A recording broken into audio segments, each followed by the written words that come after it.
Well, this morning, like most of you, I got out to clean the car. There was quite a lot of snow on the bonnet, on the windscreen. I don't think I'd seen quite as much snow for a long while here in Ireland.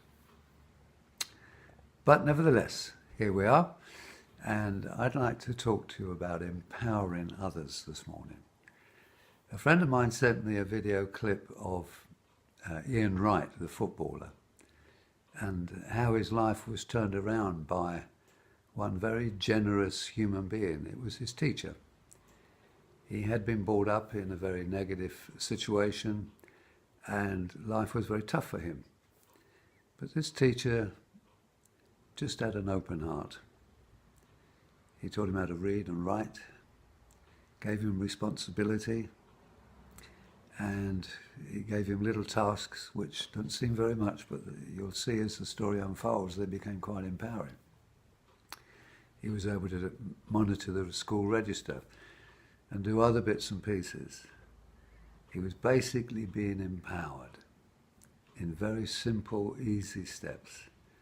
And when this particular teacher found out that he was interested in football, he started to encourage him again and again. And this young man, as you probably know by now, ended up playing for Arsenal. And he thought he was dead. And when he met the teacher some years later, he was very tearful, very shocked. And we never forget people that really empower us, never.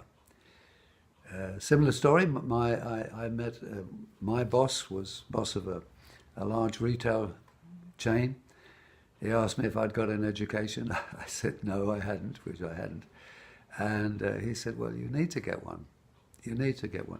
And he encouraged me to go to an adult college in London, Regent Park's College for Distributive Trades. And it was such a game changer for me. And one of the subjects being taught in retail distribution was there was an element of psychology there. And that was a long, long time ago. And that was to put me in the profession that I'm in today, counseling, teaching mindfulness, helping people to find their own voice, to be empowered. So I want to encourage you, if you're in a place where you don't feel empowered, where you feel stuck, where relationships don't seem to work, don't give up hope, because these emotions, they're very potent, they're very powerful, and they're trying to teach us something. They're trying to teach us that we've not quite synchronized between the mind and emotions. And without them, we'd be stuck for a long, long time. That was to take me some time to appreciate that. Some of the lessons I felt I could have done without. But when I look back, all of the lessons were a blessing. So do try to empower yourself as well. And that starts by respecting other people. Empower other people. You can't give what you don't have. Respect other people and you'll find you'll be respected back. Empower other people. You'll find they'll empower you back. You can't give without getting back. And what we need to do is not to be so tough on ourselves.